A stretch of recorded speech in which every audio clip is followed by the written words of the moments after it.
क्या आप जानते हैं कि आपकी एक साधारण सी वॉक आपके सबकॉन्शियस को रीप्रोग्राम करने का सबसे पावरफुल सीक्रेट टूल बन सकती है। ये 3 दिन का चैलेंज है। आज हम सीखेंगे कि मैनिफेस्टेशन वॉक क्या है। ये वॉक सिर्फ टहलना नहीं, ये हमारे हर कदम को अपनी रियलिटी के साथ अलाइन करने की ट्रेनिंग है।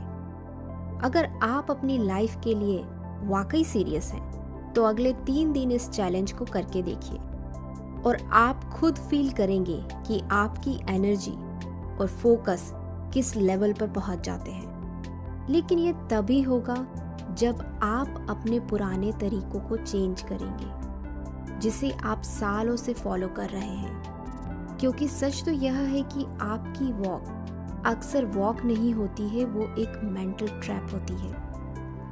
आप घर से निकलते तो हैं मूड बदलने के लिए, लेकिन आपके पीछे पीछे वही पुरानी चिंताएं और नेगेटिव लूप्स भी बाहर आ जाते हैं। आप ऑटो पायलट पर चलते रहते हैं और आपका माइंड अनजाने में ही उन पुराने थॉट्स को रिपीट कर रहा होता है। नतीजा, वॉक खत्म हो जाती है, आप घर पहुंच जाते हैं, लेकिन आपका माइंड अभी भी उसी ओल्ड स्टेट में स्टक रहता है।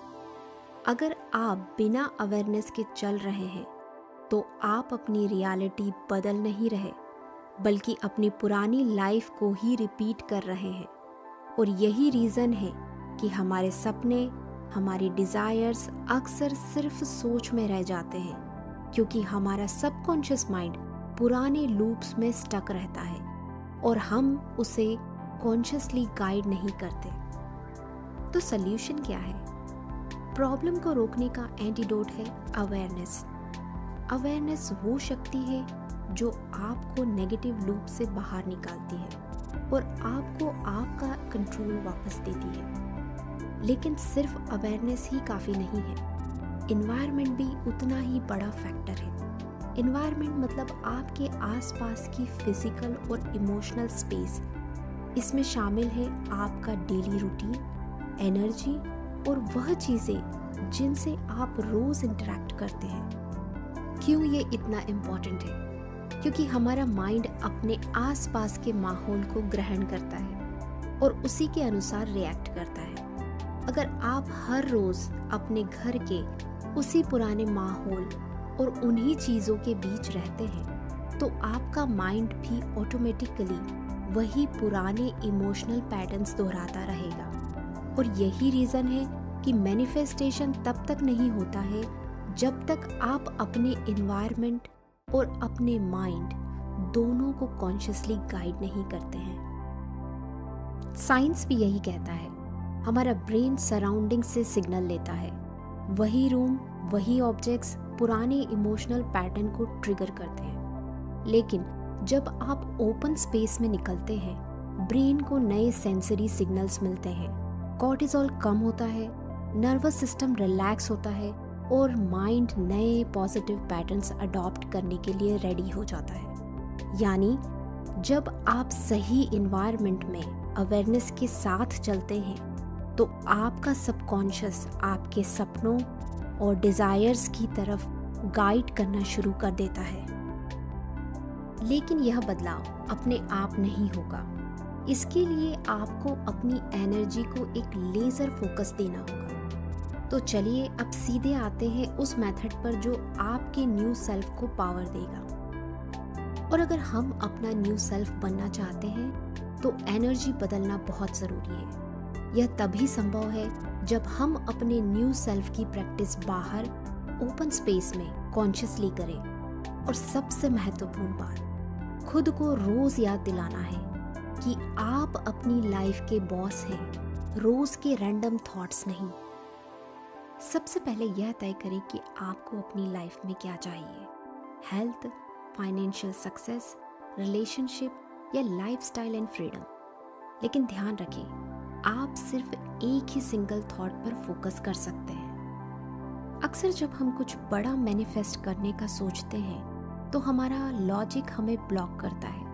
वो सवाल उठाता है कि कैसे मैं फाइनेंशियली सक्सेसफुल हूँ, बैंक बैलेंस तो खाली है, या कैसे मैं हेल्दी हूँ।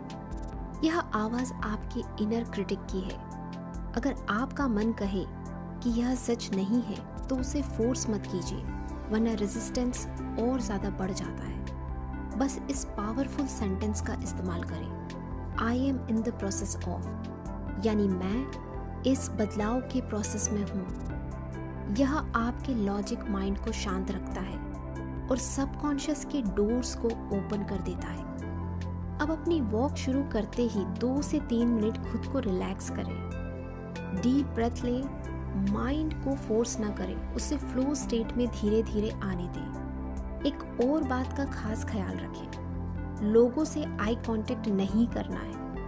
आई कांटेक्ट आपकी एनर्जी को डिस्ट्रैक्ट करता है और सबकॉन्शियस को फ्लो में आने से रोकता है।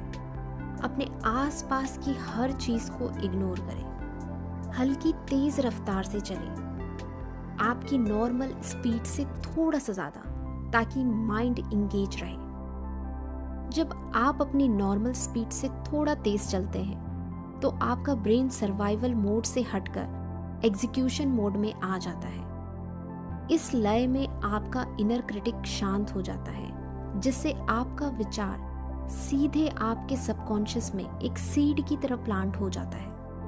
अब आपका जो भी पावरफुल थॉट है उसे इसी स्पीड में चलते हुए सोचें। शुरू में थॉट हमारी अवेयरनेस से स्लिप होगा, लेकिन हमें बार बार वही थॉट अवेयरनेस के पॉइंट पर लाना है।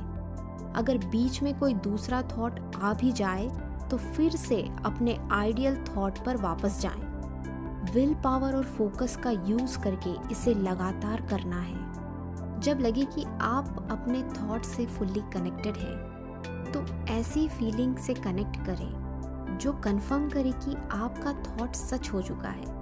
यूजुअली यह फीलिंग होती है फुल ऑफ जॉय या रिलीफ की, जैसे काम पूरा हो गया है। वॉक पूरी होने के बाद दिन भर उस फीलिंग को बार बार रिकॉल करें। अब एक बहुत ज़रूरी बात, अपनी सराउंडिंग्स के लिए सिलेक्टिव बने। मैनिफेस्टेशन के लिए मन का डीप फ्लो स्टेट में जाना ज़रूरी है, इसीलिए ऐसा समय और ऐसी जगह चुनें जहां क्राउड कम हो। क्यों? क्योंकि अगर आपके आसपास भीड़ होगी तो आपका माइंड बार बार बाहरी हलचल पर रिएक्ट करेगा और आपकी एनर्जी स्कैटर्ड हो जाएगी। जब बाहरी दुनिया का शोर कम होता है, तभी आपके सबकॉन्शियस की आवाज़ बुलंद होती है। एक शांत रास्ता आपको वो मेंटल स्पेस देगा जहां आप बिना किसी डिस्टर्बेंस के अपने इनर वर्ल्ड में पूरी तरह डूब सकेंगे। शुरुआत में मन पुराने रास्तों पर भटकेगा और यहीं आपको अपनी विल पावर दिखानी है। उस पुराने पैटर्न को तोड़ने की हिम्मत आपको खुद से जुटानी होगी। ये 3 दिन का चैलेंज है, लेकिन एक कंडीशन है, नो गैप्स। 3 दिन लगातार। अगर एक भी दिन मिस होता है तो गिनती फिर से डे 1 से शुरू होगी। ये 3 दिन आपके ओल्ड सेल्फ से न्यू सेल्फ में वो ट्रांजिशन है जो आपकी नई रियलिटी की शुरुआत कर देगा। अगर आप इस चैलेंज के लिए तैयार हैं तो कमेंट में लिखें आई एम अनस्टॉपेबल। हमेशा याद रखिए कि आप ही अपनी लाइफ के बॉस हैं, बाकी सब सिर्फ एक बाहर का शोर है।